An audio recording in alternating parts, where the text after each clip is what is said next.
So here we go, everybody. Welcome to another edition of the Kings of Anglia Fan Social, the show where the KOA Army share their thoughts on all things town. And, don't be alarmed. There's no main flagship show to start the week. That'll be in later in the week. The boys are off, and it's just me and Heafy. And as you know, Heafy is recovering from surgery. So he's given me the reins to bring a fan social early in the week. But we've got John Watson, the King of the North, and Liam making his return on the fan social to talk about 7 straight wins, 8 clean sheets in a row. What a big win it was for the boys at Derby. And Fabio Wardley also won his boxing match, 16-0, 16 knockouts. So congratulations to Fabio there. But get yourself nice and settled in, ladies and gentlemen, as we talk all things town and have a big win for the Blues. John Watson, it's always a pleasure, my friend. We were roomies in Derby, a great weekend with the KOA Army. How's things? And I'm sure you've been able to catch up in your sleep because we didn't sleep much, did we? No, well, thanks first and foremost for having me back on, Ross. Good to see you and good to be on with Liam. It's always nice to be coming on a fan social, especially on the back of another win. You know, let's be fair, we're riding the crest of a wave at the moment, aren't we? So lots of positivity in the air. I had a great weekend hanging out with lots of the KOA Army and catching up with new people and familiar faces at the ground and around the stadium and stuff. It was good. And obviously, it was a terrific performance. So, yeah, it was a really good day, a really good weekend. Getting over some tiredness and maybe I felt a little bit hungover on Sunday. Let's not go there. But, yeah, I'm getting a bit long in the tooth for some of that. So, yeah, great weekend. But simply, the football was brilliant in itself and the result was even better, wasn't it? So, thanks for having me back. I'm looking forward to chatting about the game in a little bit more detail and also where we're at this point in the season with 8 games to go. And it's exciting times, isn't it? Right, exciting times indeed. Liam, let's bring you in there, my friends. You were there in the away ends. You also said you watched the Fabio fight. Let us know about that. But how's things and welcome back? Thanks for having me back on, Ross. Same to you, back to you, John. Thanks for having me back on. What a great weekend it was for Town and for Fabio. Yeah, I did watch the fight. He didn't have to do a lot, but he did everything he needed to and won. So he's still champ and he's got another fight coming up. So, yeah, he's done really well. So, and what can I say about the performance on Saturday? It was absolutely fantastic. And it does make this a lot easier and better and more exciting to talk about. And it's so exciting that at the end of the season now, we've actually got some football that we can enjoy, we can watch, and we've got something to play for, which it's been quite a while since we've said this, isn't it? So, yeah, it's going to be great. Yeah, it is, man. It's going to be great. And I want to give a big shout out to Liam from Crew, other Liam, who actually set us up with the Airbnb. And I thought he deserves a little mention. Of course, my normal driver, Matt Macon, drove me, Liam and Ollie to Derby. But yeah, shout out to Liam from Crew. If you ever need Airbnb assistance, Liam's your man. Sorry, Liam, you're going to get inbox for loads of people. But he did a very good job. And it was a great weekend in Derby. And of course, it added extra because Town won 2 goals. Connor Chaplin, George Hurst with the goals. John, just to start off this chat on the win, overall thoughts on it, my friend? Well, I think it was a statement win, wasn't it? It reminded me a lot of the Bolton game a few weeks previous. I was a little bit more confident going into this one than the Bolton game just because of the momentum of the run we're on and the belief that all those wins gives the players and the fans alike. But we turned up, we showed up, we bossed certainly the early stages and the majority of the match. And to come away having beaten Derby twice now this season, we're taking 6 points off them. Bolton were drawn at home right at the beginning of the season and won away. Having been beaten by Chef Wed, obviously Plymouth did beat us at their place and drew at ours. So, I think not only was the win massive, it was having had that slight pause for the international break and to get straight back on it. And that momentum now is, nobody's going, oh, we shouldn't have missed that game or that's the end of our run. It's just on with it. And it was a hard test going to Derby. I mean, the Derby fans always make me smile and generally have always created great atmospheres when I've been both to the old ground and their current ground. I was there for the 4-4 those years ago, which was one of the most bizarre games I've ever seen. You know, when McLaren did his half-time team talk and they came back from 4-1 down to 4-4. And the Derby fans were relatively noisy, but one of the biggest things for me was the noise the Ipswich fans made and the kind of the atmosphere in the away end, which made the experience of not only the win, being the away end, but and also kind of that keeping the run going. It's just a combination of everything. So overall, terrific team performance. And you know, I know we'll talk about individuals, and there's a few players I would like to talk about, but I think the key thing is saying that it was a team performance. All the subs who contributed, all the players on the pitch, nobody let themselves down. Nobody had a bad game. You know, I always play, you know, guess Andy's and Stu. Well, it's always Andy's actually. Andy's player ratings, and you know, we actually talked around the table and asked those questions, and most of us were very similar to Andy. In fact, we thought there could have been a few 9s from a few players rather than just 7s and 8s. You know, that was that kind of performance. So a really strong, solid team performance that just keeps the momentum building.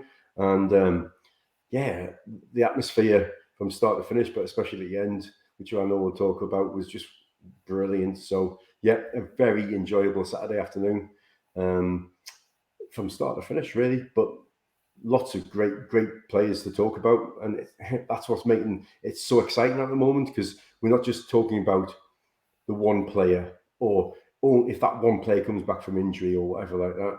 You're talking about every single player contributing, which is brilliant, isn't it? Yeah, as you said, team performance. And Liam, let's start then with just the start of the game, because it was a very good start for Town before, of course, we get into the first goal, which is an unbelievable goal. But yeah, we're just coming back from international break, so we had a few weeks off, and we're back, and it was a good start, wasn't it, Liam? Your thoughts as well? So, yeah, so from the start, so Derby's fans were really up for this, and they were really trying to shut us up the whole game, and they were really trying to sort of be the 12th man for their team.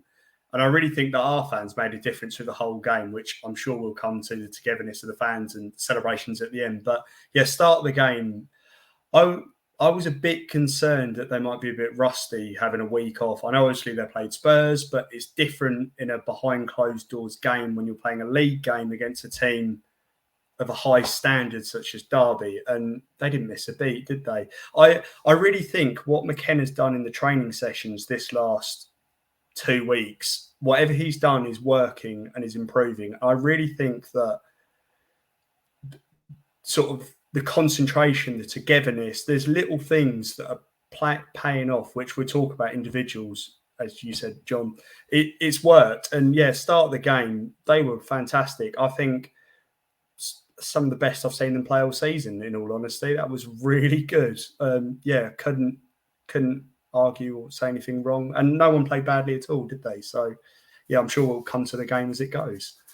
Yeah, like I think we were expecting a very high game, this like in terms of tension, and just, you know, it's Derby County, you know, Ipswich Town, big game in League One, 2 very big teams, you know, 30, I think it's 29,000, just under 30,000 fans. So it was always going to be a big build up for this game, John. And you know, it started well, and then Connor Chaplin with his 20th goal of the season. Great, you know, the goal itself from starting from Walton, and yeah, the rest we all know about. But thoughts on the goal and Connor Chaplin, 20 goals for him.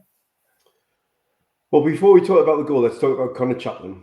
He's an infectious character, isn't he? And like it was brilliant to see the club put out some stuff the next morning. He was already doing kind of some work with some children with disabilities, I think it was. And I saw him after the match when the players were coming out to get on the coach. He went straight over to all the youngsters and he was shaking hands and signing autographs.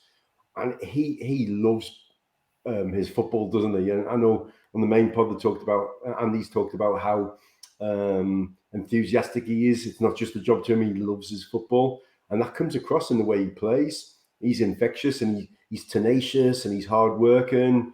And, you know, at the end of the game, him and Wes were out on their knees. They were absolutely spent. To use a Mick McCarthy, they were goosed, weren't they? Absolutely. Because he put so much in. He absolutely works his socks off for the team.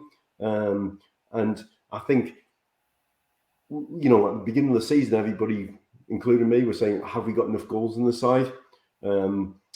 did we need that 20 goal a season striker? And we've got at number 10 who's going to get 20 league goals, hopefully. He's already got is it 17 league goals and 3 cup games, I think? Yeah. So you would hope that in the rich vein of form he's in, he might get another 3. Let's hope we don't need the playoffs for him to add a few more. Let's clinch by then. But he is on bang on form, and that goal was just a thing of beauty, wasn't it? Fast, pacey, direct, but just real quality throughout. Everybody involved in that played a real part. And Connor Chaplin was so courteous to his teammates, saying, I had the easy part. He buried it well, though, didn't he? He took his opportunity well, but the speed of that counter was fantastic. Yeah, you think a defender was on the floor and Connor Chaplin finished it. Liam, your thoughts on the goal? Great attack, counter-attacking goal. And yeah, Connor Chaplin, 20 goals now, 17 in the league. Great finish. When was the last time we had a number 10 that got this many goals? He's playing another level, isn't he? Yeah. I think he could fit into a championship team tomorrow, like pretty much any of them. I don't think there's many that he wouldn't. And yeah, he's absolutely incredible. But that goal, it's got to be up there from the best Ipswich goals in recent times. Is it? He's going to be goal of the season. Is it too early to say? Or do you think? Yeah, it's up there. It'll be in discussions, won't it? I think. Yeah. I mean, it's great that we can have a discussion because actually, exactly. Exactly. You think about her score at Bolton, what a thing of beauty that was as well, and that pace of counter again, and it was different, but it was similar in the sense of we got the ball, and rather than just passing it for because we can keep the ball, it was passing the ball in an aggressive, pacey, purposeful manner. And the speed and accuracy of it was just wonderful. I love Wes Burns' header. You wouldn't expect that. I won't say Wes Burns doesn't head the ball, but that's what I loved about that goal was that last bit where Wes Burns headed and then Connor Chaplin finished. And yeah, Liam, and I want to chuck him in already because I like him. I love him. Nathan Broadhead. What a player! What a signing! Oh, because obviously to start with, he struggled. He didn't exactly fit in and start off really well, but the last sort of month, he's really come into his own, hasn't he? And he's really improved, and he's been such a difference maker every week and every game. And he did it for Wales as well, didn't he? So it just shows how good he is and what a difference he's making. Yeah, he's really impressed me so far, and hopefully this injury, touch wood, we won't be out for too much long. Yeah, and yeah, John mentioned. I just wanted to chuck in Nathan Broadhead. He was on the list, but I thought he was part of that goal, and I thought he had the confidence from the Wales debut and goal, and then he brought that into this game on the return. Yeah, I mean, I remember when Andy was on the main. I've mentioned Andy too many times. I'm going to have to talk about Stuart Mark a little bit, but Andy talked ages and ages before we signed him about Broadhead being a player he was really interested about. And I spoke to, I'm obviously from Sunderland. He was on loan at Sunderland last year. I spoke to a couple of my mates up back at home. And my mate Andy said he was a really good player. And I really enjoyed... Another Andy. And this is Andy Foster, though. So different Andy. Yeah, I do know more people than just Andy's. So my friend Barry, he told me that... Broadhead was really highly rated at Sunderland. And they wanted... I think they... would have loved to have kept him. So I was really looking forward to seeing him. And I think, although he hasn't been magnificent in every single game, the contribution he makes is always really vital. If that makes sense. Yeah. He's maybe not as influential in the sense of the whole game, but every time he's on that ball, I think I said to you on Saturday, Ross, the ball sticks to his feet and he runs at people with purpose, with pace, and defenders just don't want to play against him, and he's so direct in his running. He's just a really tidy player, and he's obviously, why wouldn't you be confident? You're in a side that's won 7 in a row. You've just made your international debut and scored on the JB. You're scoring for your new club. I think the fans are starting to sing your name over and over again. He's getting a little round of applause when he was taking the set pieces with Leif Davis being out and stuff. He must be really enjoying his football. And I think maybe the adjustment was fitting into our system of probably the work rate, because at Wigan maybe he didn't have to work quite as hard. But he makes such an impact, I think is the best word for him. And I'm a rubbish footballer anyway, but at my best, I'm terrible against somebody with pace because I'm slow and big and strong. But he would terrify me. And he had their number 34, I've forgotten the guy's name now, on toast. He just didn't want to put his foot in. I think his name now. I don't know. They're 34. I think it's actually Cashin. They're a really good player. They're really good, like young centre half. But bear with me. Yeah. I'm gonna double check that. Carry on, John. But I just thought, I think out of everybody in that first 25 minutes, I think he was the player who caused the most damage. I think Wes grew into the game and had probably the same impact across the whole game as Broadhead had. But I think Nathan Broadhead had his major impact in that right at the start of the game, and he just really set the tone. And it's interesting for the goal, he ended up being on the other side, didn't he? He was on the right, and he crossed the ball in for Wes, wasn't it, to do the cushioned header. But he can run at some pace, not quite at Wes Burns' pace, but he's still nifty. He would fly past me, I'm sure. So, well, that's not saying anything, but I think he's been a terrific signing. And if you think about the 4 signings we made in January, all 4 of them have made a huge impact, haven't they, in their own way? And all seem to be fitted right into the squad. So that must be testimony to the guys they are, the quality of they are, the management at McKenna, and also the recruitment team, because that just seemed to have really well gelled. We can talk about Mass, he's here, he's there.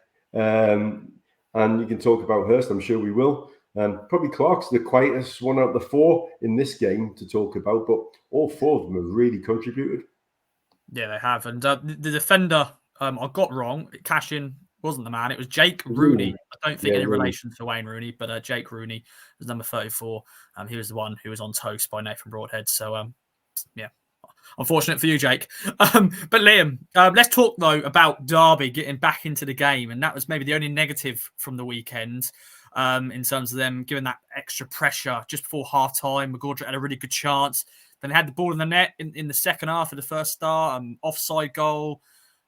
Loads of different opinions on it. But what are you feeling like in that away end when Derby had a bit of pressure and Town were just all a bit edgy there? So I think as the first half went, I don't necessarily think their concentration went. I think they couldn't keep up the pace because as they started off early, they were trying to go quick, passing it down the field. And I think they sort of got tired, countered, tried to sit back, and then Derby sort of got more into the game. And then they scored, which wasn't a goal, of course. I have to say, I thought it was holding on Walton in the box, I'm going to say, because me and my friend thought it wasn't a goal. And then obviously Derby was celebrating. We were like, no, but Ipswich were owed for some luck. Regardless if that was a goal or not, we haven't had much luck all season, have we? With penalty decisions, goals not being goals, some great refereeing, which is what we're used to in League One. So, yeah, it made a change that we did that. And just before half-time, I thought they were really struggling. And I think them holding on was really key to their personalities and them as a team sort of sticking together, staying in it. And they managed to hold on, which I think managed to make a big difference in the game, didn't it? But even if they conceded, I still think they would have went down second half and scored. I don't think it would have affected the game massively, really, personally. Yeah, I think we've got goals in our team now. So exactly. Yeah, we can definitely score the goals. And John, as I said, as Liam said, getting the rubber to green now. We're actually getting some penalties, or no, we're not actually getting. We've got some penalties recently, but Walton, great save against Bolton, and then this one, an offside goal rolled out. We had the Harnish goal against Barnsley at the start of the season, which we still can't believe, but it's now coming our way. Yeah, I mean, if I was a Derby fan, I would be disappointed that goal was not given. So I'm going to say that because I would have said if it was the other way around. But however, we have seen enough of our side this season to say that we deserve that little bit of fortune. I actually think, having watched it back dozens of times now and enjoyed all of the videos of the celebrations and all that kind of thing, I've watched their goal back quite a few times, and I think it's holding on Burgess that they actually gave it for rather than on Walton. But McGoldrick, the corner before McGoldrick was interfering with Walton a bit. So I'm not quite sure, but ultimately it didn't count, did it? And McGoldrick should have scored in the first half with his header. I thought it had gone in from an angle. It was hard to see. But actually, we know what Didsey, as much as I love David McGoldrick, and I still think he was their best player. And if he was 10 years younger, my God, what a player. Or even 5 years younger. He's still got quality. But what David McGoldrick did in that game was what he used to do for us. Got frustrated that he couldn't influence the game as centre forward or as the number 10, whatever you want to say. And later on in the game, he had to drop deep and he was collecting the ball all over the place. And he was trying to do, Alan Judge tried to do that for us at times. In our relegation season, Alan Judge wanted the ball everywhere, but then he stopped being effective anywhere because he was just trying to be everywhere. And McGoldrick was their best player, but the referee didn't give the goal. I'm not going to cry about that. I'm not going to be disappointed. I actually was calmer in that game, Ross, on the away end than I am at lots of games because I just felt that if they had equalised, yes, the pressure could have come, but we were playing so well and certainly started so well. And I believe in this team. I thought, actually, we're not going to be beaten here is how I honestly felt. And as an Ipswich fan, I can't say I've often felt like that. So I'm not saying it will always be like that either, but I wasn't as stressed or nervous as I can sometimes be. And I think we rode their spells out quite well. I think McKenna said we were calm heads. And I think that was a fair reflection, So I'm not going to cry that their goal didn't count too much. I think I would have been upset if that was us, but that's happened. It did happen at home to Barnsley. The first game of the season. There's the equivalent. Move on. It happens. We all have to move on. John, I was the same as you. I was completely calm, even though they were riding the storm, so to speak, attacking, and we were sat back. I was like, we're going to clear the ball, or even if they score, it's not the end of the world because we can go down the end and score. So, yeah, I felt exactly the same as you. And being an Ipswich fan, you don't say that very often at all, do you? No, absolutely.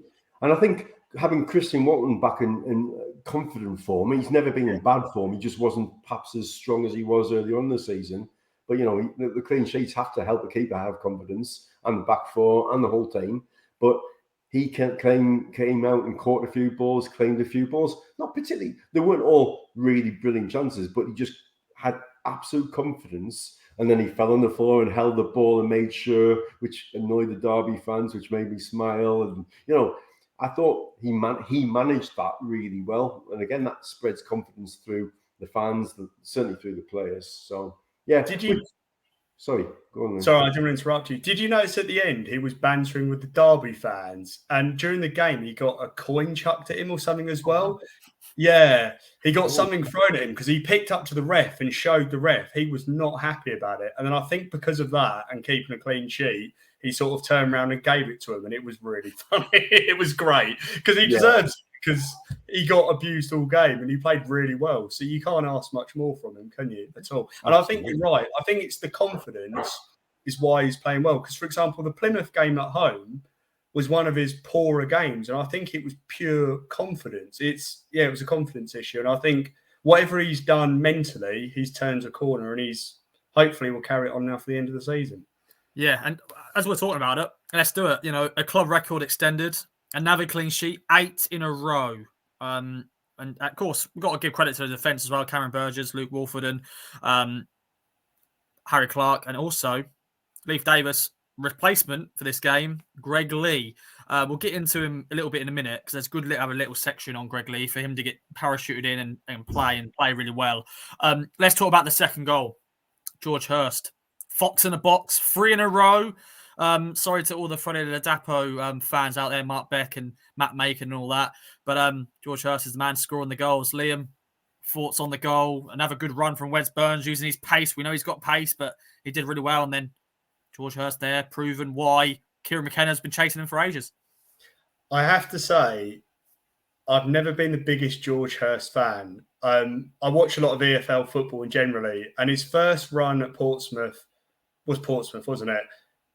He was all right, but I wasn't sold on him. Then at Blackburn, obviously he didn't play very often, which you're not going to in that team. And he only came on, and you're not going to make much of a difference. And I noticed at Ipswich when he first joined, that was confidence as well. And it seems as if he's done the same thing. And yeah, whatever he's done as well, he's improved a lot. And I think that could have been one of his best games Saturday. Yeah, he played really well. And he's definitely in the right place at the right time. He's a different striker, obviously, to Ladapo. But yeah, he's coming in now. And I feel like he's going to be starting most weeks from now on. Ladapo's done nothing wrong, but it's just how can you not play him if you're going to be scoring in the right place at the right time? And his space, he'll create space to tire players out. So, yeah, why would you not? And I'm going to put my hand up here later. I mean, John, Liam, my witness, I didn't really think much of George Hurst when he first signed, when he first cameos.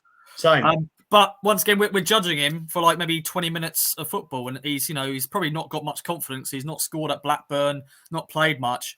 He's come here and he's now had a run of games, scored some goals, and yeah, I agree with you. Definitely played another really good game on Saturday. Has a good game against Bolton and Shrewsbury as well, scoring a great goal there. But this was definitely one of his best games for the club, and yeah, great goal. John, thoughts on him? Yeah, I'm going to disagree with you both slightly because I think when you hear him speak, I don't think he's the kind of guy who lacks any confidence. He seems a very confident young man. You compare the interviews when they joined between Broadhead, who's quite quiet and shy, Hurst kind of sat back in his chair and like was saying on this, on that. I think he's maybe got the attitude of a centre forward, which a centre forward needs, I think. But I do take your point. I think perhaps it was more about not fitness, but match sharpness. He hasn't played as much. That's what I think it could have been more so. Yeah. So, but let's also presume I'm right in my logic here. I'm going to show my workings. McKenna wanted him, knows what he's about, has put his arm around him and said, "This is I wanted you. I want you to do this. I know you can do it," and that's only going to make him feel better. And I think in doing that, he's brought out the best in Freddie as well. Let's be fair. Freddie's form hasn't got any worse. Just Hurst has arrived and he's done the business. But I thought it was kind of, most of us would name probably the same 10, starting 10, and it was probably 50-50 between Hurst and Ladapo up to a few weeks ago for most of us, I think. And the Bolton game was the time it changed, I think, because I remember saying beforehand, I thought he would run across the line of the centre halves, whereas Freddie would just do more narrow runs. I think Hurst more mobile and more. He's a different kind of physicality than Ladapo, and I think his work rate makes it sound like Freddie doesn't work. No, his style of play, because he's more mobile and he just keeps going. He not only goes up and down the pitch, he also goes totally across the pitch as well. And I think he deserves his chances because he kind of makes it happen a little bit like Chaplin. That kind of is running for the team. So when the ball came into, I think Wes's pace, that was as fast as I've seen Wes run for a long time. He beat his man, didn't he? He really went for it. And you thought, I wish he had scored. I didn't realise at the time how much Hurst had to come back to get that ball. I thought he was more in line with the ball, but he took it really, really well. So, yeah, fair play to the guy. He's come in, and right now, if somebody said, "Would you want us to sign Hurst?" I would say, yeah, because McKenna's getting this out of him. So, I wasn't sure about him, but I think he's been an excellent signing, a really excellent signing. But partly not just for his contribution, but like I said, I think he's brought Big Fred to the table even more, because Freddie, since January, as soon as he was linked, Freddie's game improved, didn't he? So, that's a double plus for me. Yeah, and I think they'll work well together in terms of, substitutions wise. Freddie came off the bench and, maybe didn't have a chance of goal, but he, I'm sure he knows his role, and Hurst will know his role if Ladapo goes and scores goals as well. But Liam, let's mention one player coming in to replace a superstar in Leif Davis. Had a hamstring problem, but Greg Lee comes in, And wow, what a performance from him. His first league start since January. So, yeah, your thoughts on him? Good 90 minutes from him. Brilliant. If you want to come in, if you've not played a game for a while and you want to make an impact, that's exactly what you do. I noticed they did slightly change the game plan for when Davis plays in. Obviously, everything goes down the left, and they slightly tweaked it, and he didn't push as high forward, but it worked, and it worked really well. And I'm sure Lee will be playing over Easter, because if you've played like that, you're not going to not play him, are you? Because if you played against a top 6 team, you played really well. And obviously you're playing some other teams of similar levels. So, yeah, I'm really impressed how he did. I didn't think he was going to have a bad game, but I didn't think he played that well, if you get what I mean.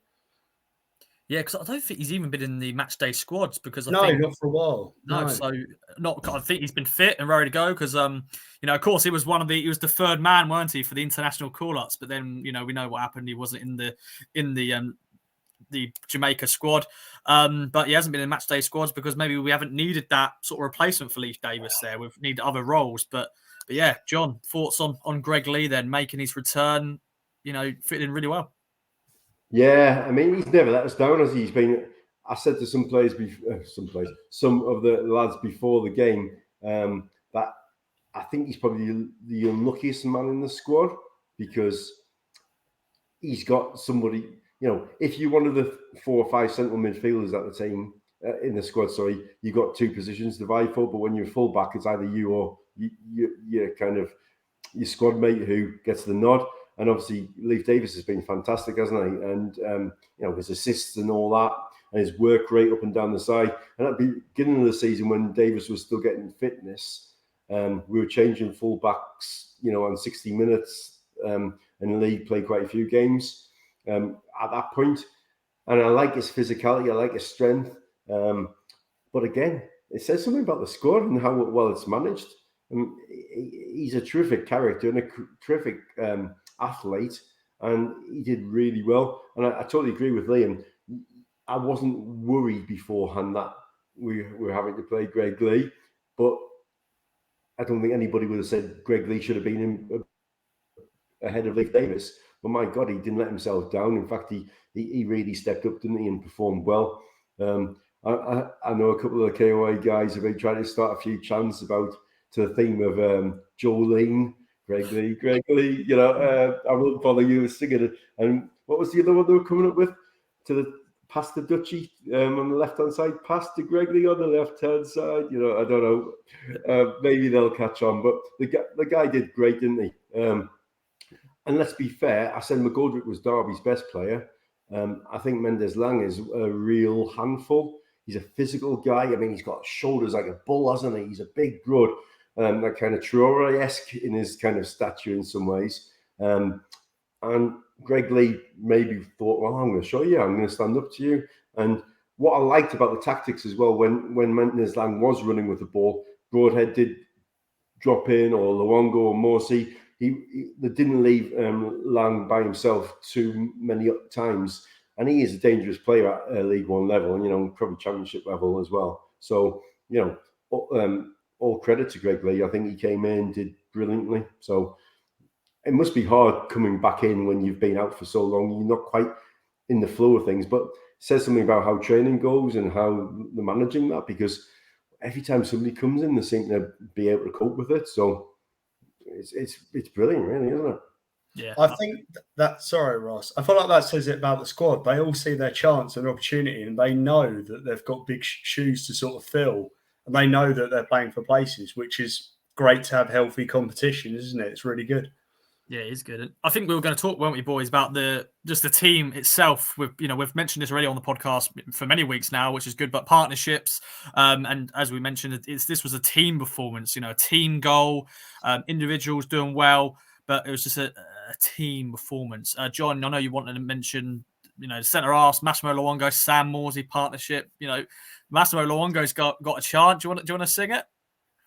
He's here. He's there. He's everywhere. Yeah. Massimo. Yeah, I mean, to be fair, we've all said the same thing dozens and dozens of times. This is no reflection on Humphreys. It's not. We all like Humphreys. We all think he's done brilliantly. So that's all been said, and I totally agree with that.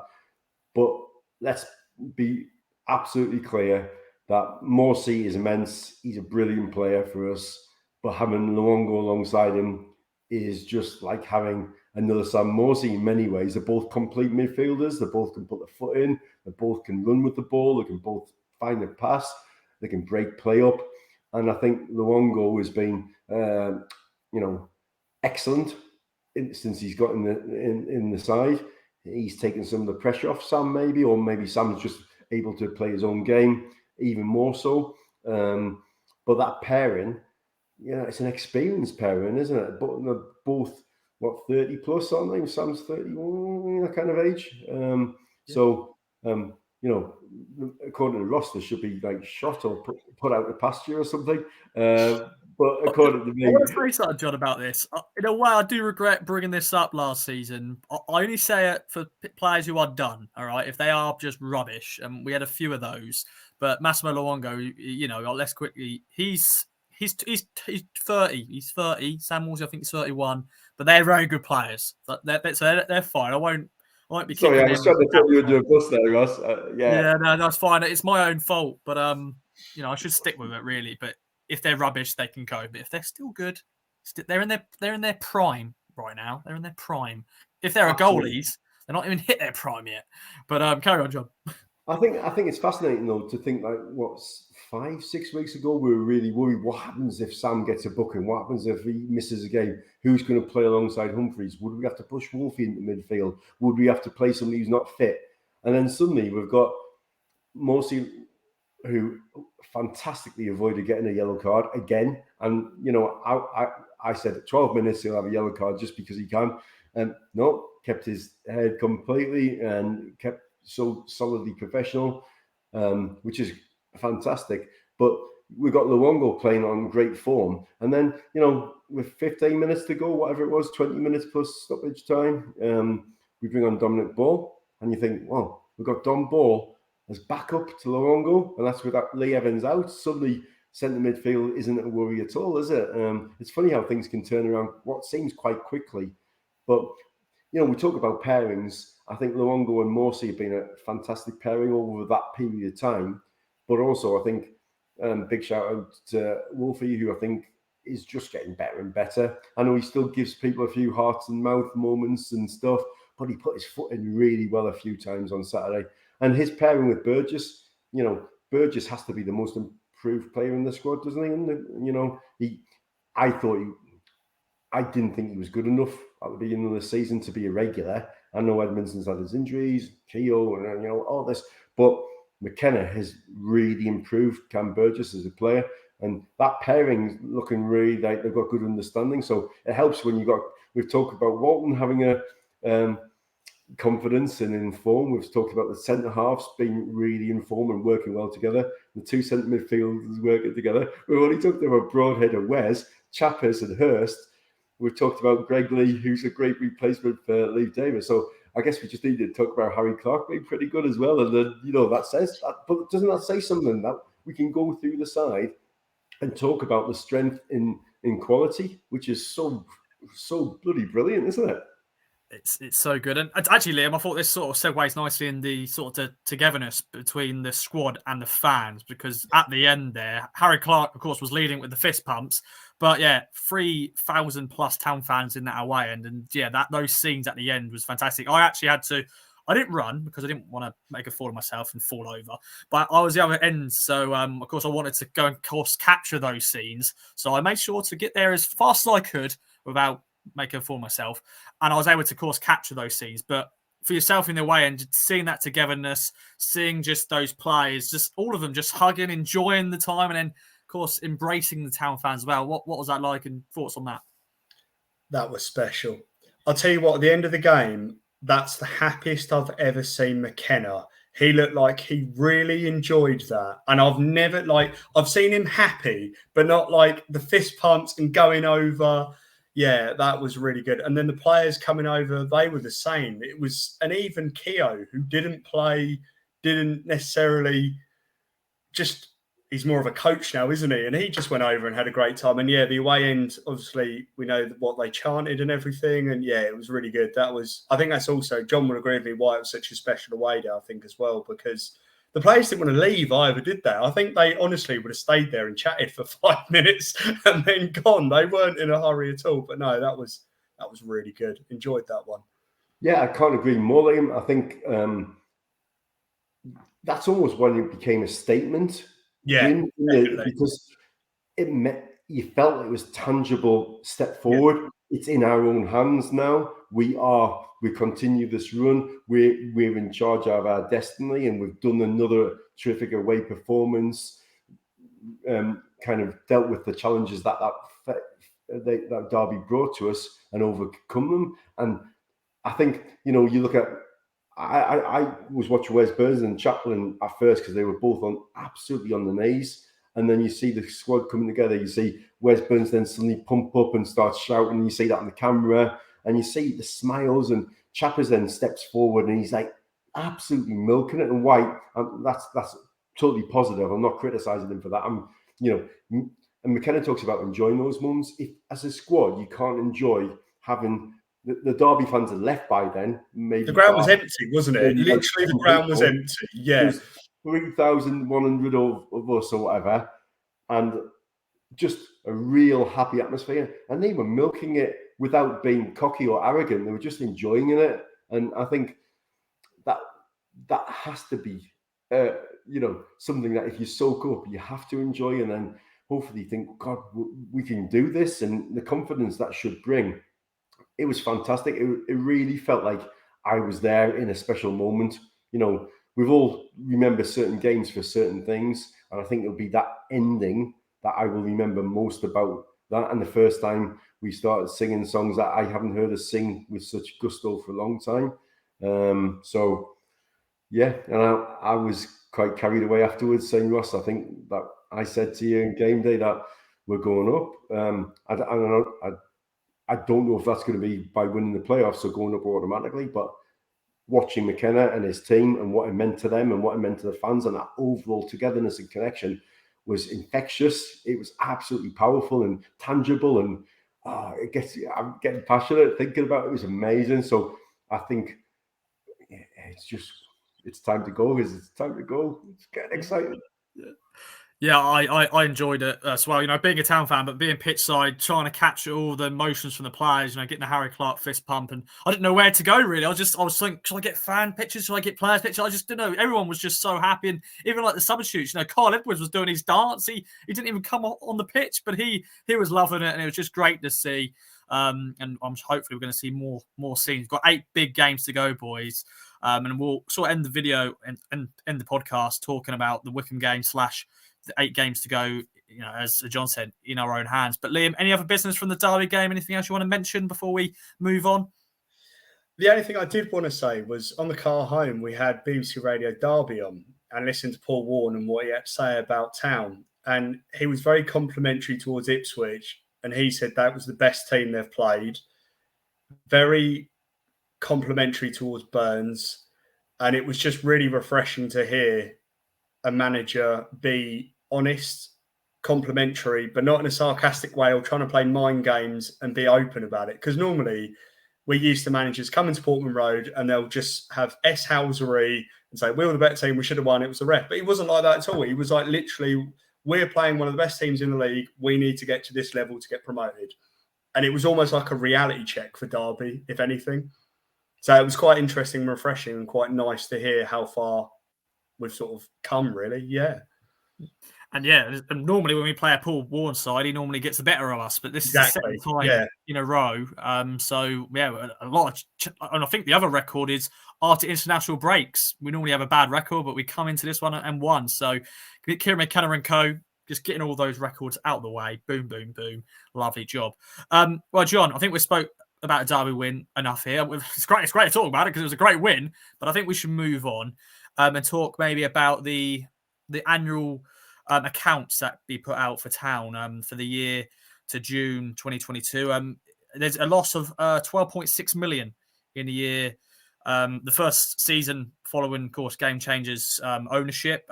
Your thoughts on that? Of course, a lot of investment has been made by the new ownership in terms of Portman Road signings, wages, and all that. Of course, I don't know much about this really, to be honest. I'm not the money man, but it's just been improvement in the investment in previous years under, of course, Marcus Evans. Yeah, I mean, again, money isn't necessarily the thing I'm most interested in about football, but I know that this is an investment by the ownership group into our club, and it's, from what I've read, looked at, it's things like extra positions, extra jobs in the infrastructure of the club. We used to kind of not laugh, but look at how many jobs Lee O'Neill was meant to do, and now we look at how many people have got specific jobs and how Ashton has got the people in line to do their job, and Ashton's job as CEO is to go and make sure they're all doing their job and have that overall strategy. But whether it's recruitment team, remember under Cook we're laughing at the recruitment room. We're laughing, what is this recruitment room? We've now got people who do that. We've got the physios, but it's not just the physios. It's the extended team now as well. And obviously, I think I read, was it 16 extra positions? They all take salaries, don't they? And it's that kind of infrastructure, and you can tangibly see the changes at Portman Road, can't you? You know what Game Changer and the Three Lions have been about, and the work's already starting for the I'm going to use the word egress and the pitch. And let's be fair, Derby's pitch looked fantastic. Let's be fair, Portman Road looks like a farmer's field at times at the moment, and I'm sure they're doing their very best. But Game Changer are spending money, so they're investing in the club. I don't think it's just things like ridiculous one-off signing fees or buying a couple of players, and then forgetting it and not investing after that. You look at the signing of somebody. Let's look at Leif Davis. If we're talking about transfer fees, if we go up and he continues to develop, he's going to be worth 5-7 times what we paid for him. Potentially the same with Harry Clark. Potentially this, it's that kind of signing people to make money if we have to sell them. That's investment on the players' side, but the infrastructure and the infrastructure of the actual ground and Playford Road and all that, but also the infrastructure staffing wise as well. So listen, they're proper business people who know about money. And these, don't forget, these are already out of date, aren't they? They're for last season, really. So, let's just, I'm going to leave them to the accountants. And I just feel that from everything that we hear from, the Three Lions, who I think are still really responsible and caring and passionate people, and then Game Changer. And you look at Jason Schechteler when he came over and spoke. That's not just for our benefits. You saw the whites of the eyes of the players and the smiles when they're embracing. That's proper investment in the club, isn't it? It's not just a coat of paint on the turnstile or whatever and a new banner hero there. It's proper investment in the club. So I'm sure they're doing a very good job at making the right investments. So I'm going to just say thank you for. It feels like our club's in really good hands. Honest, caring. Yes, they will want to make money at some point because it's a business investment, and they're not being shy about that. But equally, they're willing to speculate to accumulate, which is all good by me as long as they keep doing that. And I think every football club has losses anyway, don't they? Every club has losses because you're going to. But I think the investment put in from the Game Changer and co have been fantastic. Liam, thoughts on this quickly before we move on? Yeah, just quickly, pretty much echo what John says, that I know my limited knowledge of football finances, that I know FFP were all right because it's in wages. But yeah, it just shows how serious they are and how much they care. And as you said, we know how much they want to make money, of course, and what they're in this for. But yeah, it just shows how serious they are. And it's everything from jobs to painting turnstiles to banners. We never had this under Evans at all, did we? Like, it's completely refreshing. And yeah, I want to say thanks to them as well, just because they care. And even if they do end up selling the club one day down the line, at least you can sort of say thank you to them for turning the club around. So, yeah, I'll give you some quick thoughts there, Ross. That's fine. That's fine. That's fine. Yeah, we're not the money men. We're just just want to chat. So serious chat there. Of course, there is going to be a fans forum this Wednesday evening at Portland Road. Kieran McKenna, Michael Leary, and Mark Ashton will be answering questions from, I think, there'll be fans in attendance. Of course, it'll be live streamed. So we'll find out maybe more about that if any questions come up about that. So there we go. Well, some serious chat to the strike. Some silly stuff to end the podcast. Before, of course, we'll look ahead to 8 big games in the league. John Watson versus Liam going head-to-head. He'll be crowned champion this week. A very quick turnaround for the strike. We had one on Thursday, which was a big battle between 2 fine gentlemen in the last podcast. I've completely forgot. It was on the last pod. I know it was Tom and somebody. And I'm now feeling really bad who was on the pod last time. I'll figure out who that was in a second. But we've got 4 questions. Damn it. I forgot who that was already. I'm so sorry to that. Oh, I forgot. Anyway, we'll move on. Do you know, John? Was it Matt Macon? Ben? No. Or was that the week before? That's the week before. I'm going to quickly get it up. I feel so sorry. I listened to it as well. It was Kieran he was making the Welshman. Absolutely. Kieran, his debut. Sorry, Kieran. I'm so sorry. You had a great debut. Oh, dearie me. I just speak to too many people. We had a lot of people on game day on Saturday, so trying to remember. Anyway, before I dig myself more of a hole, 4 questions, boys. Starting off with one player that I somewhat remember. It is Matty Bloomfield, of course, who's now the new Wycombe manager. He made 1 appearance for Town, replacing which player in a League Cup defeat at Notts County? We lost in the League Cup against Notts County. Was it Alan Marn, Ian Westlake, or Dean Bowditch? So Matty Bloomfield, it was an early substitute. I think it was like the 37th minute he came on for one of these 3 men. His only Town appearance in the League Cup.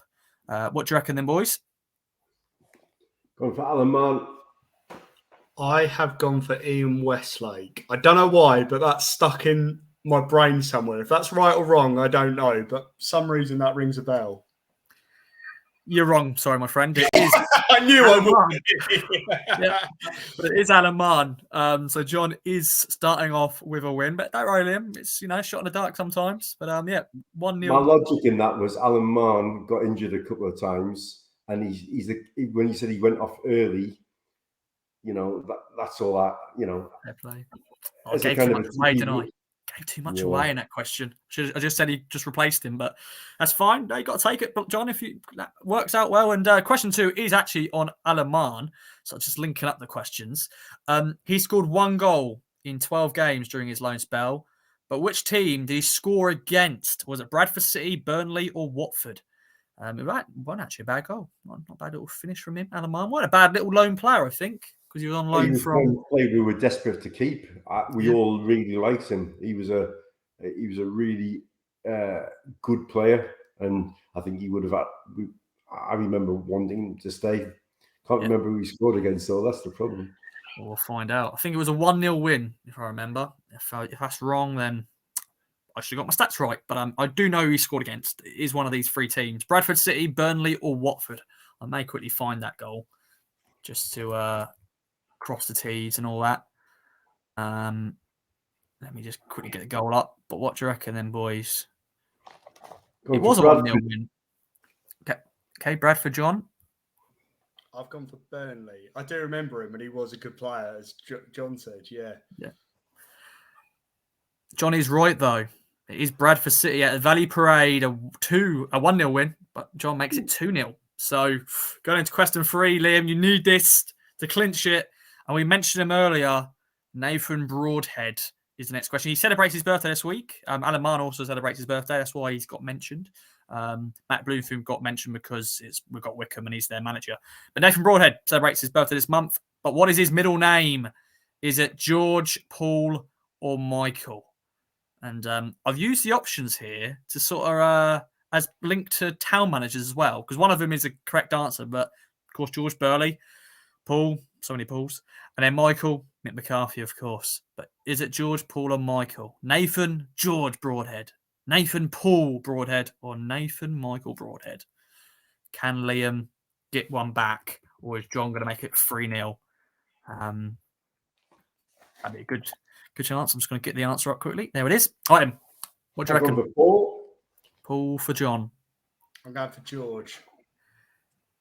And the correct answer, sadly, it is Paul. So John does make it 3-0 going into the final question. There's no chance for Liam to get back in this, but we're going to do fourth question. And can Liam make sure it's not a whitewash? We shall wait and see. I need to play for pride here, don't I? Yeah, got to play Liam, for pride. I need to go buy a lottery ticket because my luck's just I'm on a bit of a stretch here. So, It is. Most of this is guesswork. It's not knowledge. No. Well, linking up to Nathan Broadhead's middle name being Paul, question 4 and the final question is on Paul Green, who celebrates his birthday this month, for former Loney. What's his squad number during his time at Town? 16, 25 or 29? You know this, you don't know? I've written down a number which you didn't give me. Brilliant. Oh, there we go then. 16, 24, 25 or 29? What do you reckon? I've changed it. Okay. I'm so convinced. The only thing I thought I knew wasn't even an option. Brilliant. What? Show us your answer. And okay, 16. What was the original one you're going for? I went for 15, and I was convinced. I've seen a photo of him recently from Town with 15 on his back, so it must have been a 16. That's all I'm thinking. Fair play. What do you reckon then, Liam? I'm going to go 29. I'm sure people are listening to this shouting, aren't they? Saying we've got it wrong, but go for it. I'm sorry to say, Liam, you're wrong. And John is right. It's 4-0. It is 16. Wow. This is my worst edition ever on the strike. I won it previously. I did all right on my first attempt, and this time, yeah. Yeah. I think John, he's just got on his A game. He's done his research, done his prep. 4-0 win. But John, there is a tiebreaker needed. Shall we go for it? There's a chance here for Liam to get this back. Of course, he has to get it bang on.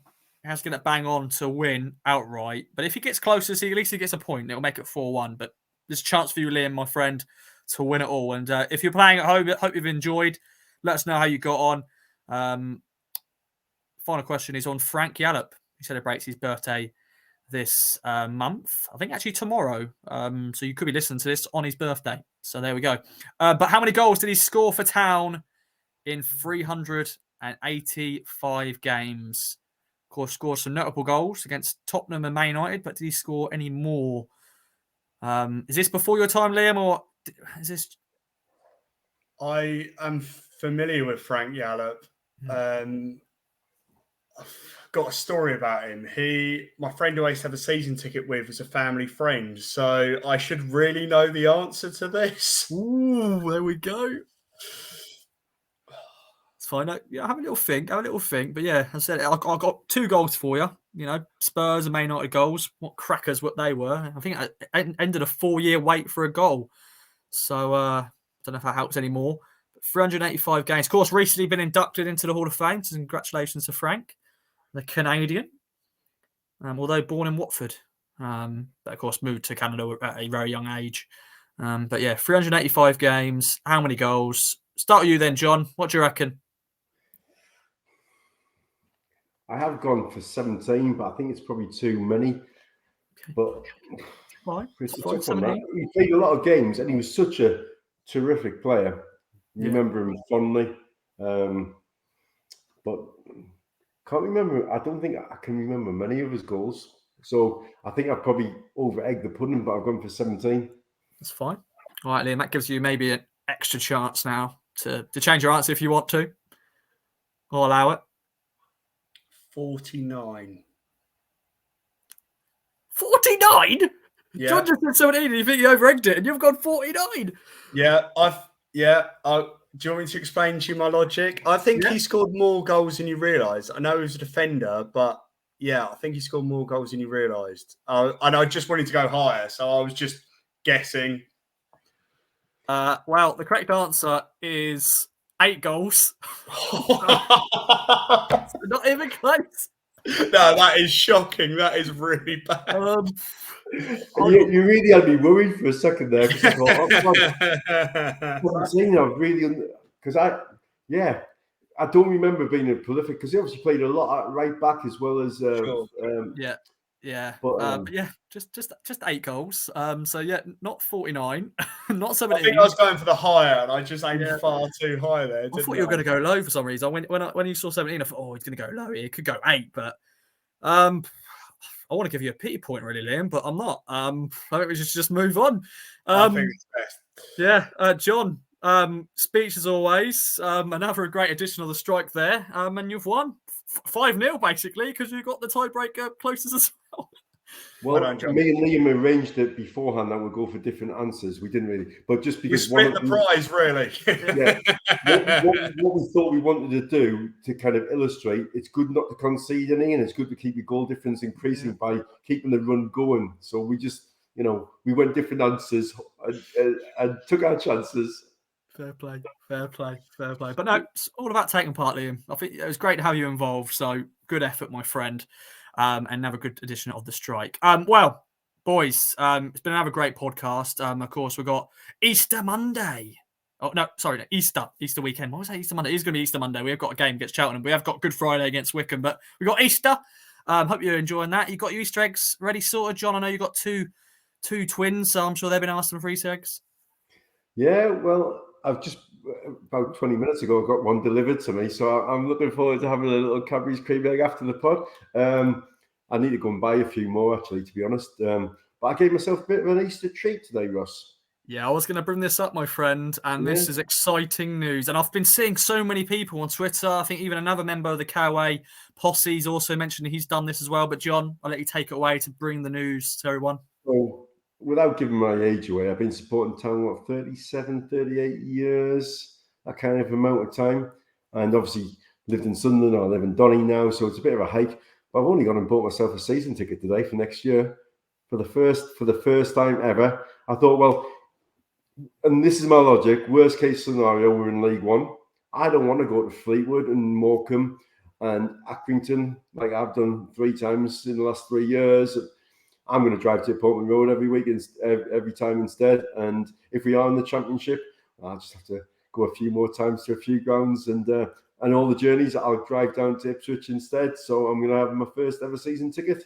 And that feels like a very good Easter treat. So, yeah, I'm buzzing today because of that. Oh, mate, yeah. I know you mentioned it when we were in Derby, but to actually see it confirmed and it's great to see. And Liam, it's just another thing that has just been massive with this new ownership and this team. People are wanting to get season tickets. I think I saw someone saying they ain't got a season ticket first time in like 20 or 30 years. They're actually getting one. So I'm sure you're excited as well as everyone else. Yeah, same. It was similar to me. I had a season ticket when I was young. I stopped under the McCarthy era because it was so bad to watch. And then during COVID, I went as much as I could. And then I was the same, took the plunge and I got one myself. And I've renewed mine already for next season as well because I just don't want to miss a game at the moment. It's just so exciting and so good to watch. And just seeing the team develop and McKenna, and it's just great to be a part of it every week. Yeah, definitely. Definitely. Well, boys, as we mentioned earlier, it's in our own hands. 8 big games to go. Bring it on. John, you're looking forward to it. Wickham, first up, Good Friday. Sold out, it sounds like, at Portman Road again. You looking forward to that one? Very much so. Yep, heading down Friday morning on Good Friday and looking forward to seeing some faces and then the build-up and then getting in that ground and hoping that we can build an atmosphere. And like Liam and I were talking about earlier on, and that you were talking about that atmosphere that you were photographing, Ross, if we can create some of that, that would be a brilliant, because away matches are a different experience than home matches, but there's nothing like doing the business at home, isn't there? So hopefully it'll be a cracking atmosphere. Let's hope there's some bright blue sky and sunshine and that spring air and a cracking game and hopefully a few goals as well. So I think we've got to go into that game confident. I know the boys will probably talk about it in more detail, but yeah, you'll be looking to go on and continue this run, won't you? And Wickham will probably be quite wary and fearful of coming. I know their football styles probably changed since Ainsworth left. I mean, maybe Ainsworth's hacker and all that. Oh, I saw more of that over the weekend. Enough of that anyway. I'm obsessed by watching how bad that is. It's like bad episode of, I don't know what it is. It's just dreadful. But it's not going well for him at QPR so far, is it? But let's hope that his Wycombe side aren't the pain in the bum that they sometimes can be to us, and then we can go out like we proved against Derby and Bolton and some of these other tough games of late and really perform well. And then let's just keep taking care of business. I know it's a cliche, but one game at a time. I know we're talking about the 8 games, but I'm not really looking at those fixtures. Let's go on to Friday and focus on doing the job and making that really count. Definitely. And one thing I'm looking forward to is that we've actually got a good Easter weekend, because last year it got sort of ruined because we had Rotherham that got moved to a Saturday on Sky, and then we had Wigan on a Tuesday night. But we have got a nice Easter Monday game. We've got a nice Good Friday game. Liam, thoughts on that? As I said, the boys will do a flagship show later in the week, but you said you've got some insight on Wycombe because you know some Colchester fans. So, of course, Matt Bloomfield was there at the start of the season, but now he's Wycombe. He's going to be in the dugout. I'm sure that's going to be a big day for him. But yeah, thoughts on that quickly? Yeah, I've got some friends at KOA Fans, and he plays very similar to Ainsworth. It's why they brought him in. And he tries to play football, and he doesn't have much S-housery. So I'm less fearful than under an Ainsworth Wycombe 11, to be honest. I think there's no reason why we can't beat them and outplay them. And I think we should just turn up. Everyone does their jobs, and I think we'll win. I'm quite confident, in all honesty. There's no reason why not. Yeah, I think so too. Of course, we need to do one over them because they beat us early in the season at Adams Park, which was a horrible, horrible day at Adams Park. But yeah, of course, McKenna's first ever game in charge was that win against Wycombe at Portman Road just before New Year. So yeah, I'm sure he wants to get another win against them. Well, boys, I'm going to quickly mention Track the Gals game got postponed. John, I left you at the Airbnb in Derby early in the morning to travel up to Felixstowe, and then unfortunately the game was postponed. I think Felixstowe, the town team, worked their hardest to get the game on, but there was just an area of the pitch that was just unsafe to play, and the referee, despite doing match inspection and stuff, had to postpone it. It was sad to see because of the build up to the game, tickets sold, and so many fans looking forward to it. But I think it was the right thing to do with safety of players and all that sort of stuff. But it's just a shame that momentum the Track the Gals had in terms of building up to that game because it's a potential title decider. But I just wanted to mention it. There'll be no Track the Gals talk this week because we can't talk about that game. But yeah, it was a shame, but just one of those things. But they've got some big games to come still. Well, boys, that is it. It's been another great podcast, another KOA Fans Social. Thanks to Ginger Pickle, as ever, for sponsoring. Manscaped as well. Use code KOA to get 20% off and free delivery. And Ginger Pickle, the goats on marketing. But John, any other business from yourself? No, just to say thanks for having me on. Lovely to chat with you, Liam. And let's make it an extra win on Friday and keep this run going. And I hope as we listen, I'll probably be listening to the main pod on the way down on Friday, hopefully. Getting all enthusiastic and all optimistic, and then it'd be great to think that we can just keep this going. So, yeah, come on, you Blues. Love it, my friend. Can't wait to see you at Portman Road once again. And Liam, over to you, my friend. Any other business? Just wanted to say same as you, really, John. Yeah, great chat to you and you, Ross. Thanks for having me back on again for my re-return. And yeah, let's get another win and let's keep the form going and keep another clean sheet up the switch. Love it, my friend. Love it. Well, John, Liam, thanks for joining me. Thanks everyone for listening. Of course, as ever, follow us on all the socials. Follow Liam and John on the socials as well. Subscribe to our YouTube channel at Kings of Anglia. Leave us a review as well. Always like those 5-star reviews. Let us know what you think of the podcast. As I said, Manscaped, Ginger Pickle for sponsoring the podcast. The boys are back later in the week to bring you a show ahead of the Good Friday game against Wycombe. Hope you have a good week. Bye for now.